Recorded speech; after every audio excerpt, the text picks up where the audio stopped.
He is the monster that haunts our nightmares, the inspiration for the most famous vampire in history, Dracula. But who was the real man behind the legend? Forget the fangs and the cape. The true story of Vlad III, Prince of Wallachia, known to the world as Vlad the Impaler, is far more terrifying than any fiction. This is a tale of a brutal prince, a holy crusader, and a national hero whose methods were so horrific they became immortalized in legend. Our story begins not in a Gothic castle, but in the volatile political landscape of 15th century Eastern Europe. The mighty Ottoman Empire was expanding, threatening to swallow Christian kingdoms whole. Into this world, around 1431, Vlad III was born.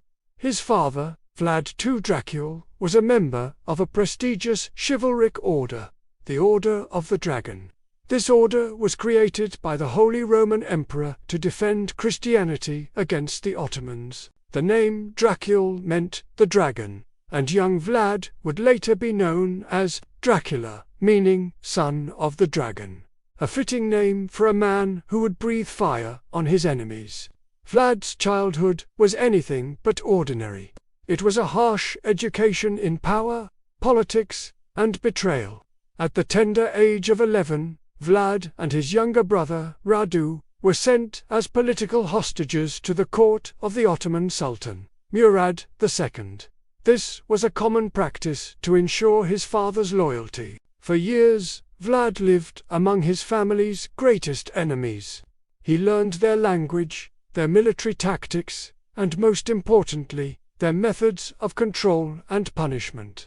While his brother Radu seemingly adapted, even befriending the future Sultan Mehmed II.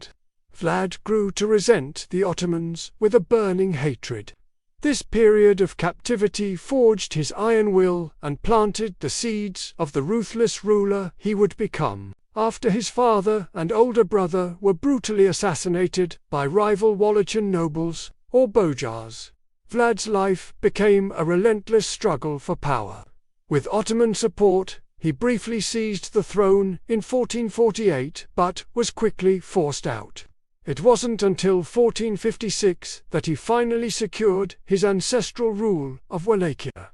Now on the throne, Vlad had two primary goals: to centralize power and to defend his homeland from the Ottomans at any cost. To achieve his first goal, he had to deal with the treacherous Boyars, who had betrayed his family and constantly plotted against the throne. Vlad decided to make an unforgettable example. Legend tells of an Easter feast, where Vlad invited hundreds of these nobles. After they had feasted, he asked them how many rulers they had lived under. When their answers revealed their disloyalty and constant scheming, his soldiers surrounded them. According to the tales, the older nobles were impaled on the spot. The younger, able-bodied ones were marched 50 miles to the ruins of a fortress and forced to rebuild it with their bare hands. Few survived the ordeal. This act of cold, calculated cruelty sent a clear message. Loyalty to Vlad was absolute, and the price of betrayal was unimaginable agony. This brings us to his infamous nickname, Tepes the Impaler. Impalement was his signature method of execution. It was a deliberately slow, excruciatingly painful death designed to terrorize his enemies. A large, sharpened stake would be forced through the victim's body, who was then left to die over hours, sometimes days, hoisted in the air for all to see. Vlad didn't reserve this fate for just the Boyars. He used it on criminals, foreign merchants who defied his trade laws, and anyone he deemed an enemy of the state. He sought to create a kingdom of perfect order, one where even a dropped coin would remain untouched for fear of his wrath. He was a master of psychological warfare. His domestic brutality was matched only by his ferocity against the Ottomans. Despite being vastly outnumbered, Vlad launched a guerrilla war against the massive empire. He refused to pay the traditional tribute to the Sultan, an open act of defiance. In the winter of 1462, he led a daring campaign, crossing the frozen Danube River into Ottoman territory, raiding and devastating the land. He wrote to other European leaders, boasting of the thousands he had killed, giving precise, gruesome numbers. This provoked the wrath of Sultan Mehmed II, the conqueror of Constantinople himself. Mehmed assembled a colossal army, said to be 3 times the size of Vlad's forces, to crush the defiant prince once and for all. But Vlad would not meet him in open battle. Instead, he turned Wallachia into a living nightmare for the invading army. He poisoned wells, burned villages, and employed hit-and-run tactics, ambushing Ottoman patrols from the forests and swamps. His most audacious move was the now-legendary night attack. Under the cover of darkness, Vlad and a small group of his most loyal soldiers, disguised as Turks, infiltrated the Sultan's main camp. Their goal was audacious: to assassinate Mehmed II himself. Chaos erupted as they stormed through the camp, cutting down surprised Ottoman soldiers. While they failed to reach the Sultan's tent, the attack caused massive panic and casualties, shattering the morale of the Ottoman army. But Vlad saved his most horrifying spectacle for last. As Mehmed's army advanced on the Wallachian capital of Targovist, they were greeted by a scene straight from hell. 4 miles outside the city, a grotesque forest of stakes stretched across the landscape. On these stakes were the impaled bodies of some 20,000 captured Ottoman soldiers and collaborators. This forest of the impaled was a macabre masterpiece of terror. The sight was so ghastly, the stench so overwhelming, that even the battle-hardened Sultan Mehmed II, sickened and shaken, reportedly turned his army around and retreated.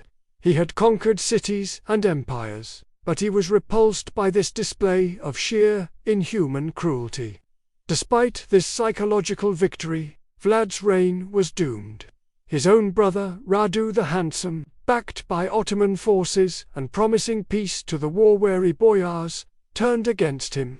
Betrayed and abandoned, Vlad was forced to flee to neighboring Hungary, seeking aid from its king. But instead of an ally, he found a prison. Accused of treason through forged letters, Vlad was imprisoned for over a decade. He would have one final, brief return to power in 1476. But his time was short. He was killed in battle against the Ottomans soon after. The exact circumstances of his death are murky, but one popular account claims he was beheaded, and his head, preserved in honey, was sent to the Sultan in Constantinople as proof that the Impaler was finally dead. So, how do we remember Vlad the Impaler? Was he a sadistic monster, a bloodthirsty tyrant who reveled in cruelty? Or was he a national hero, a brutal but necessary leader who did what he had to do to protect his people and his faith from an overwhelming force? In modern-day Romania, he is often viewed as the latter a stern but just ruler, a founding father who fought for independence. His brutal methods are seen as a product of a brutal time. It was 19th-century author Bram Stoker who would take the name Dracula and whispers of his cruelty and weave them into the Gothic horror masterpiece that gave us the world's most enduring vampire. While the real Vlad was no supernatural creature of the night, his real-life actions, the forests of the impaled, the mastery of fear, the defiance against the mighty empire, prove that sometimes the truth of history is more chilling than any legend. Thank you so much for watching. What do you think? Was Vlad a hero or a villain? Let me know in the comments below. And if you enjoyed this journey into the dark side of history, please hit that like button and subscribe for more stories behind the legends. See you next time.